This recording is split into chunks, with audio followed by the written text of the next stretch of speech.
Assalamualaikum warahmatullahi wabarakatuh. Bismillahirrahmanirrahim. Alhamdulillah. Wassalatu wassalamu ala Rasulillah wa ala alihi wa ashabihi wa mawalah wa la hawla wa la quwata illa billah. Amma ba'd. Pemirsa bahagia, suatu hal yang sangat akrab dengan kehidupan seorang muslim, masyarakat muslim adalah azan. Paling tidak kita setiap hari mendengarkan 5 kali azan dan ditambah 5 kali iqamah. Bahkan dalam realitas kehidupan sebetulnya kita tidak hanya 5 kali, karena begitu banyaknya masjid yang mengumandangkan azan dengan pengeras suara. Bisa jadi ketika kita berada di suatu tempat dimanapun di masyarakat muslim, kita setiap hari mungkin bisa 25 kali mendengarkan azan. Kenapa azan itu disyariatkan? Kenapa demikian pentingnya azan dikumandangkan setiap hari? Tentu yang pertama ada kaitannya dengan sholat. Ini menunjukkan betapa pentingnya ibadah sholat kalau dibandingkan dengan ibadah-ibadah yang lain. Tidak ada dalam ibadah-ibadah yang lain yang ada peringatan, panggilan seperti yang dilakukan melalui sholat. Katakanlah puasa atau haji, tidak dipanggil dengan suara.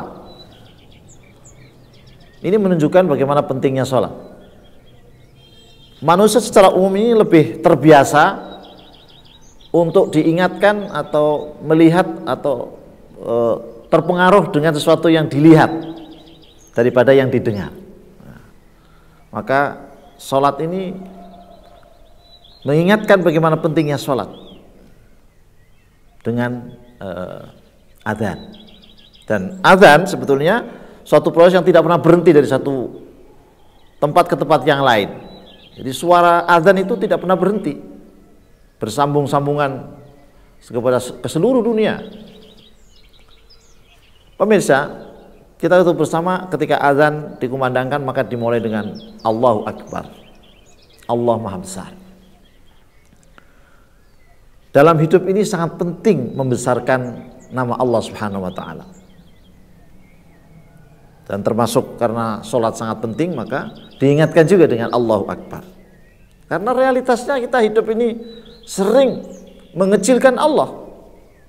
Coba saja kita dalam kehidupan kita sehari-hari, orang yang sedang bekerja di kantor, berapa banyak kita lihat mereka itu mendengarkan azan, sudah mendengarkan azan padahal, tapi tidak tergugah untuk segera bangkit melaksanakan sholat.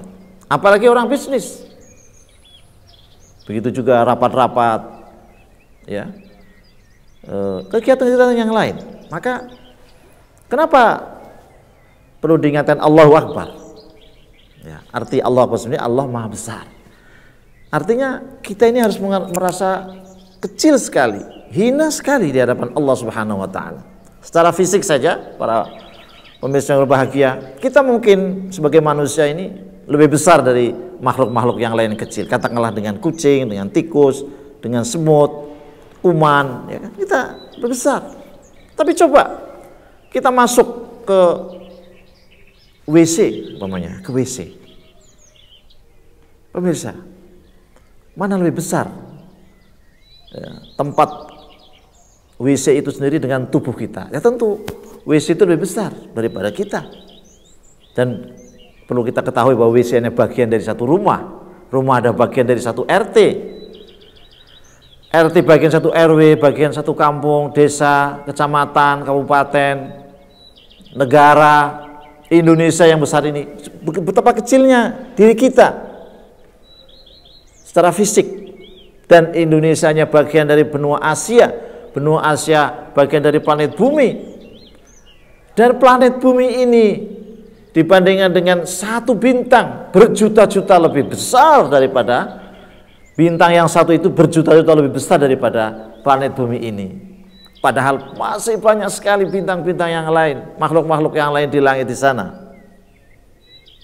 Maka ketika ada Allahu Akbar, cobalah sekali-kali kita camkan betapa kecilnya kita di hadapan Allah Subhanahu wa Ta'ala.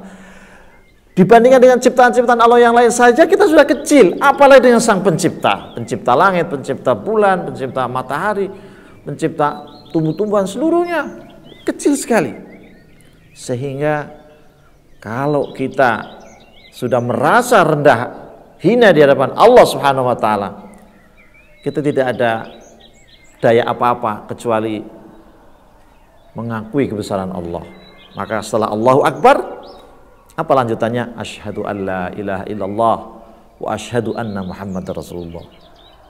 Ini sudah secara psikologis, orang kalau sudah merasakan kebesaran Allah, apalagi diikuti dengan syahadat, arti syahadat itu tidak hanya sekedar lisan. Ya, iqrarun bil lisan, memang betul.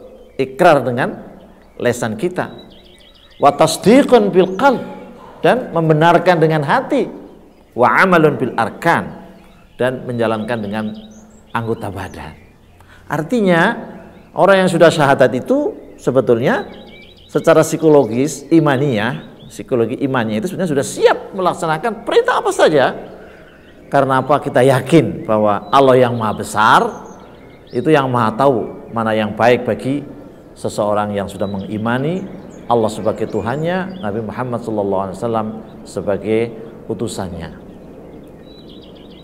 Jadi ketika ada azan, mestinya tidak ada yang lebih penting daripada memenuhi panggilan Allah SWT. Tidak ada yang lebih penting dari memenuhi panggilan untuk melakukan salat. Kalau ada, dan kita harus akui masih banyak ada, termasuk kadang-kadang diri kita, ada azan, ada Allahu Akbar, kemudian tidak tergerak hati kita untuk segera melaksanakan sholat, tidak segera melaksanakan sholat dengan berjamaah di masjid. Sebetulnya di balik itu, diakui atau tidak, hidup kita sebetulnya masih belum membesarkan Allah Subhanahu wa taala. Bisa jadi yang lebih besar adalah bertani. Katakanlah kalau seorang petani sibuk dengan cangkulnya, sebetulnya dalam hidupnya bukan Allahu Akbar tapi cangkul akbar. Kalau dia sedang belajar, ada azan tidak tergerak, seolah-olah belajar itu lebih besar daripada Allah SWT.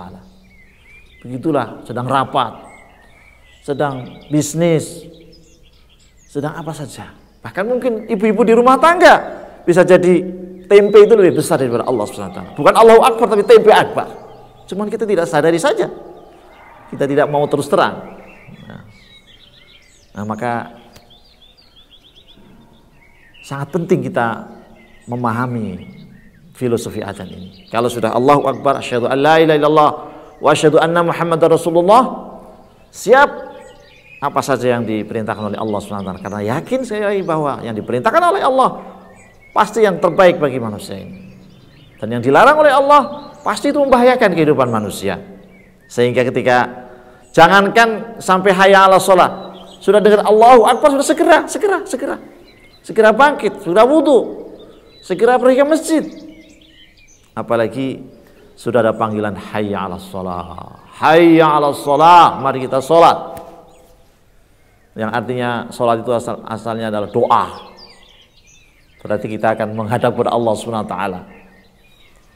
Dalam hadis disebutkan kalau ingin kita diajak bicara oleh Allah, maka kita baca Al-Quran. Kalau kita ingin bicara dengan Allah, maka lakukan dengan sholat.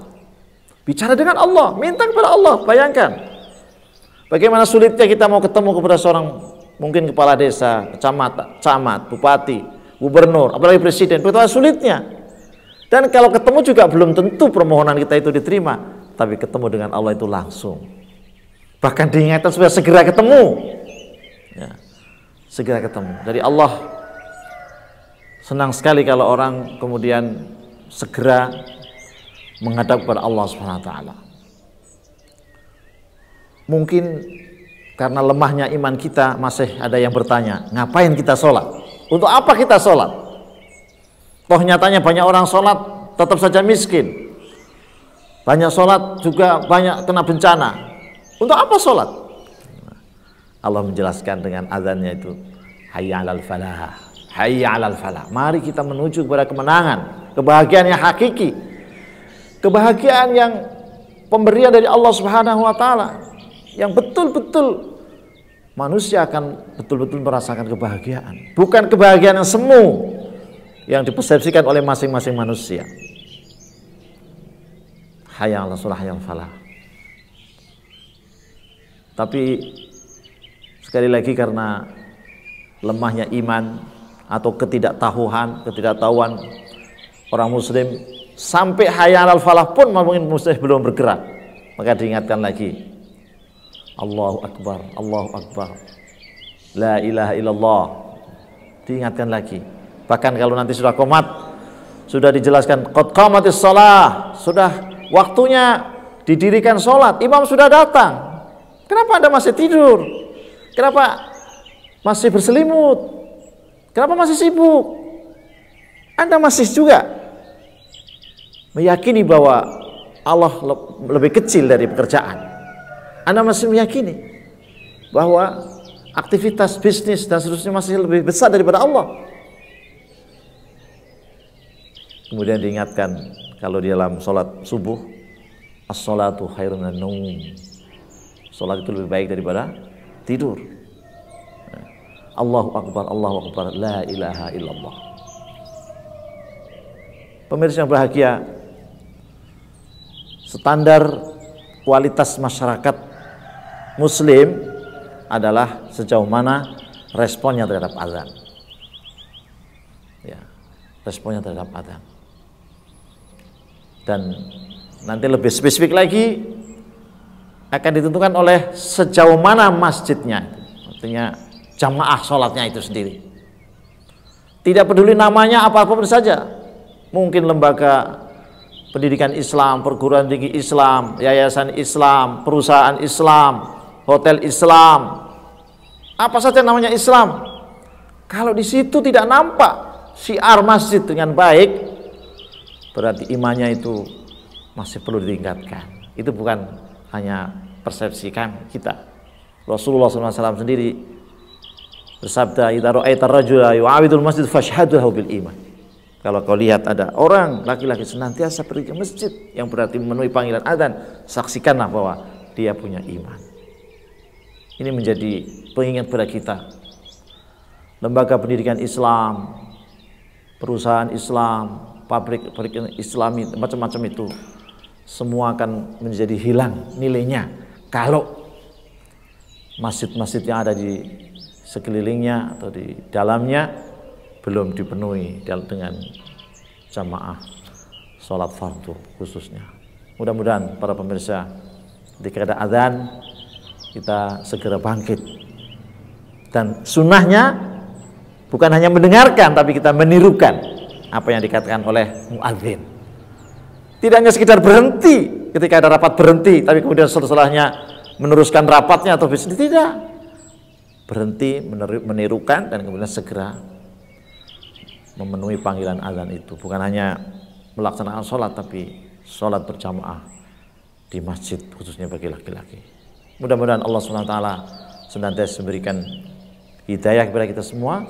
Hari demi hari respon kita kepada azan semakin baik. Yang itu berarti hidup kita sudah betul-betul diwarnai oleh Allahu Akbar. Bukan Allah Asghar, bukan Allah yang kecil, tapi Allah yang maha besar. Demikian. Billahi taufiq wal hidayah. Assalamualaikum warahmatullahi wabarakatuh.